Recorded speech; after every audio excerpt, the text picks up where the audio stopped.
Hi, grade 8s. This is Miss Brick. I want to show you the two types of measuring systems that we have. So we have one that is relatively simple and the whole world uses it. And then one that more or less it's exclusive to the United States. But because you're Canadian, we do a lot of trade with the US, and so you have to learn this one, which is called Imperial. However, we're going to start with the easier one, which is called Metric.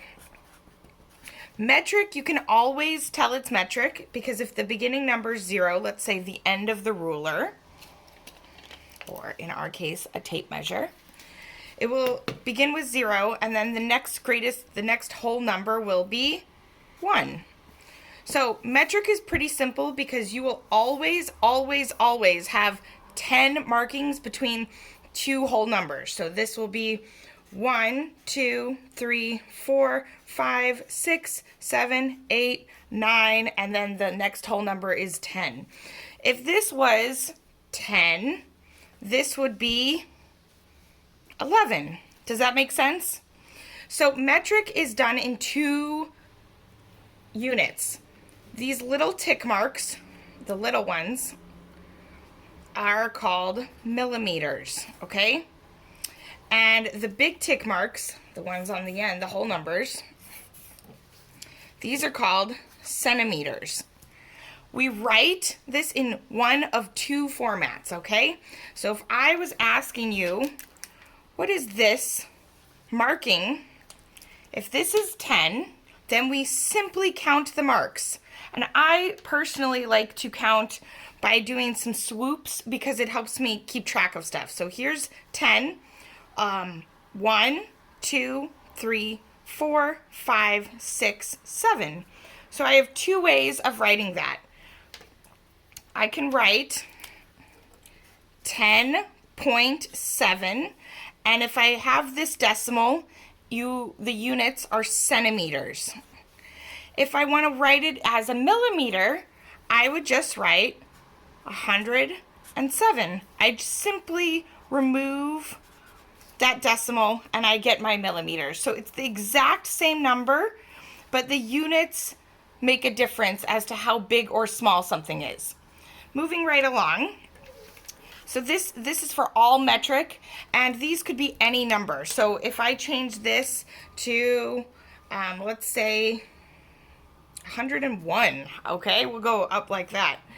And the next one, 101, the next biggest number is 102. So we're going to change it to 102.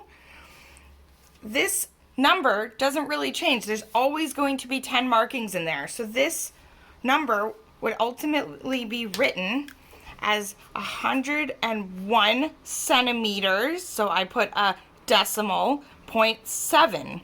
So this shows you the centimeters, and this shows you the millimeters.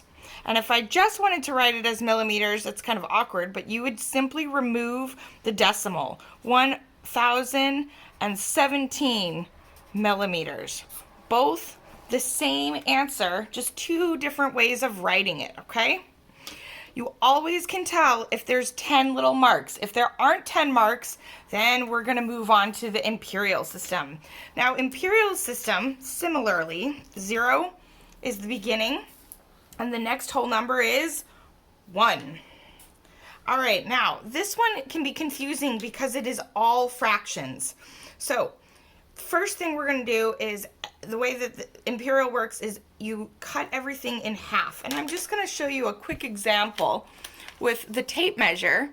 As you can see there, this is an American one. It's exclusively in imperial. And all these markings are consistent throughout the whole thing. And you can see there's a lot of markings, but they all kind of go jagged. So this is what I'm going to create to make it more of a recognizable pattern. So between 0 and 1, we have about a halfway mark, okay? And then if we take that, how many sections are there? There's 2 sections. 1, 2. So if I'm talking, what is this number? The answer is it's one section of 2, and that can be written like this. half. So this, in imperial, we write inches with 2 little hash marks. So that's ½ inch. So what is half of a half?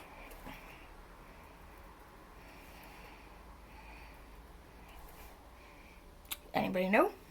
It is 1/4, okay? So I got that number, the bottom number, which is called the denominator, 1, 2, 3, 4. So that's 4 sections, and I'm only talking about this one section. This would be 2/4, but it can be simplified. I'll talk about that in a moment, to half. And then what would this one be? 1 section, 2 section, 3 section. So it's how many? 3 over total sections, 4. All right, you're sticking with me? All right, we're gonna cut this in half 2 more times actually. There, cut in half, cut in half, cut in half, cut in half. How many sections do I have total? Let's count. 1, 2, 3, 4, 5, 6, 7, 8. So each one of these is gonna have 8 on the bottom. And all the markings that we need to figure out the top is count them. So this is 1. So that's 1/8. This one would be how many sections? 1, 2. 2/8 can be simplified to be a 1/4. This one becomes 1, 2, 3. This would be 4/4, 4/8, also known as a half. Then this one is 5, 6, simplified to 3/4, and finally 7/8.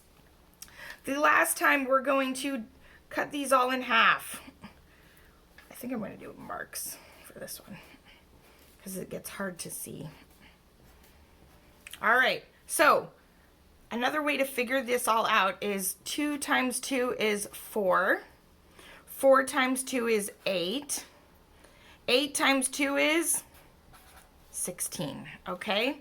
So let's count and double check that this is the right number. 1, 2, 3, 4, 5, 6, 7, 8, 9, 10, 11, 12, 13, 14, 15, and finally 16.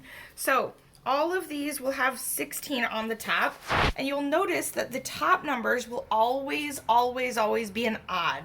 So you should always have an odd number on top over an even number. And the only possibilities are these: 2, 4, 8, and 16. So that's 1/16, 2/16. This would be 3/16, and I can keep going all the way.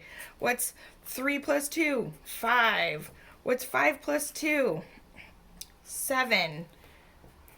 What's 7 plus 2? 9. What's 9 plus 2? 11. What's 11 plus 2? 13. And finally, 13 plus 2 is 15. And 16 equals 1 whole. So this is the standard when we look at a ruler. That's between any 2 whole numbers. So between 5 and 6, you will see this exact setup. It's cut in half, cut in half, cut in half, and cut in half. We will never go in woodworking below a 1/16 of an inch. This one again is used in the United States and it's called imperial, whereas metric is used all around the world, and it's a much easier system because everything is done by tens, whereas imperial, they're done in this manner by dividing in half and half and half and half and half and half, and it goes on for a very long time. So the last thing I wanted to say is if this number was something different, such as 9, this next whole number would be 10, right? And again, we write it with the little quotations to make them inches. And so if I wanted you to tell me what is this marking, all you would need to do is you go 9, which is the whole number. So we're going to write that right over here. And then what is the fraction? And in this case, the fraction hits 5/8. And then you put inches, and that would be your final answer. So 9 and 5/8 inches. Okay? I am providing a couple of games for you to check out and get some practice, and then worksheets that will be due next week. Thank you.